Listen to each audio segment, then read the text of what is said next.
where people could say, oh, who does that voice? We were sort of like hoping that people like what we do, and because of Twitter and Facebook and the internet, suddenly it's out there and people are so supportive and loving. And I do have to say that it's not that the Bronies changed my acting, but they've changed my perception on fandom, because I've never seen a fan base like this. I mean, look at this room. Look around this room. Right there. And it's all love and friendship and tolerance. And this fandom brought together by accepting each other is just so heartwarming, and I'm so grateful to be a part of it. And I mean, you guys are just incredible. We love you just as much as you love us.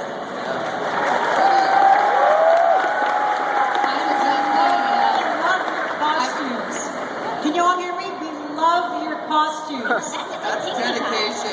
Thank you so much. You guys are awesome. We wouldn't do this without you. And you've made it what it is. And it's good for us as voice actors to actually meet you in person instead of being behind the scenes all the time behind a microphone. It's true. So You're still behind a microphone. I was at the convention in January, and wow. You all have grown so much. Multiplied. It really is heartwarming. It's true word, Tara, to see you all here, and to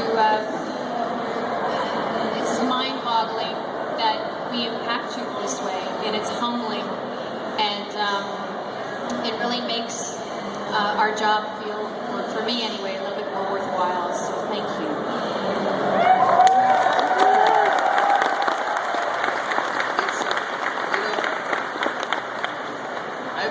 I know all of us have been doing this for a lot of us a very long time. I remember working with Andrea Libman when she was just little. Ditto. Super little. Ditto. She's still little. I'm so tall now. And all of us have done, I know we've all done different iconic characters, but nothing ever like this. Like, I played George of the Jungle. I do the voice of George, and I'm Dr. Frog and Vegan Super Evil, and I do these little characters, and this is bigger than any, who knew that this little voice here, who knew?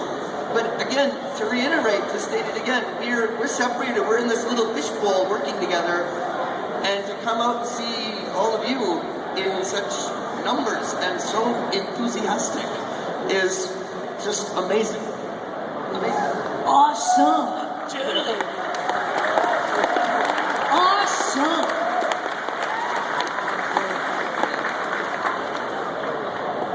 Well, so I guess then, when you guys first started voicing for the show, it was probably back in 2009, maybe early 2010. And before the first season, the Brony, phenomenon hadn't occurred. I wanted to ask whether there was a change in how you approached what you were doing with the show from the first season to the second season as a result of the fandom. I mean, obviously you're not changing lines, but I mean, if you're more conscious of a larger fan base like that, how does that affect your job? Maybe Tara, being that you're kind of the most present in the social circle. I would say that it doesn't affect the acting performance on the show. The show is good because of Lauren Faust and Megan McCarthy and all the writing and all the artists and all the actors and everything that comes together to make it a show, and that hasn't changed. And it's translating because it's true and it's genuine and it's so full of love and fun for everyone. I'd say maybe more in other areas, like, I convinced on Mad TV for them to give a Bronies shout out when they did the My Little Warhorse. I remember seeing that. Kevin Schillick is he's like, what else can I do for the Bronies? He's really sweet. So I think it affects other areas more so than our performance in the show, because that's why you all love it. It's genuine. It's not like forced. We're really portraying these characters, and when we're in the sessions, we believe that we're these characters, and we all actually like each other too. So. And I think after time, we get so much more relaxed in each of our roles that it just becomes even more liquid and more fluid, and then it's easier to interact with each other. And we would totally wish that Tara was with us, because we record separately from Tara. And it's fantastic to meet her and get together with all of you, and I think we just become more comfortable, and it just works. The flow's fantastic. It's getting better and better. Well, and I should say too, you guys record separately, but, well, first of all, are there any Canadian bronies here today? Well, I think it's interesting that everybody up here on stage is Canadian, and I was going to ask. How's it going, eh?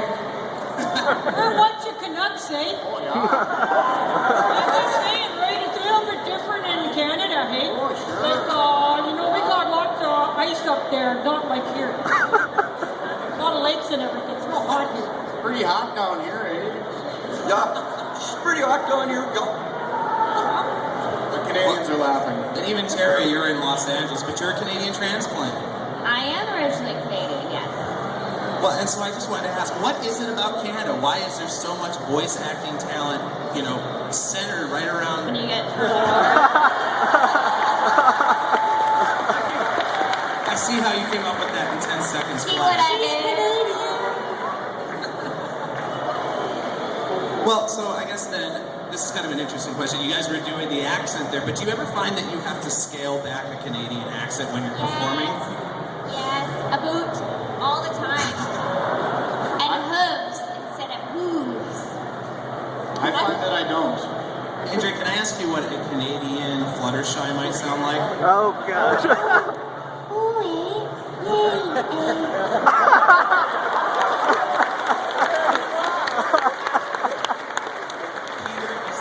Peter, is there a Canadian Big Mac out there?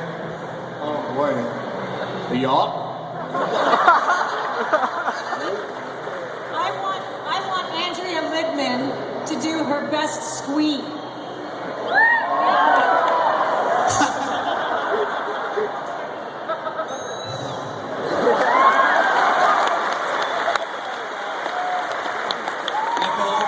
That some people here have aspirin, so if you need it at some point, I know you've mentioned in interviews that sometimes you need to take some. I'm here. sorry, Nicole. It's all right. I'll let I'm you know this time. really loud. I think Stephen Magnet would just say, holy crap, somebody took off half my mustache, eh? Just purple cloud just whisked in, just shaved her right off and everything, huh? Yeah. All the way. You don't know how to wear a mustache like me. And I I have have to a tell you, mustache. this is what it's like in a record session. No word of a lie. It takes more than 4 hours because sometimes we get distracted and we get off the script a bit. A lot of fun. We have too much fun. Are those recordings somewhere, and can they be purchased? And no.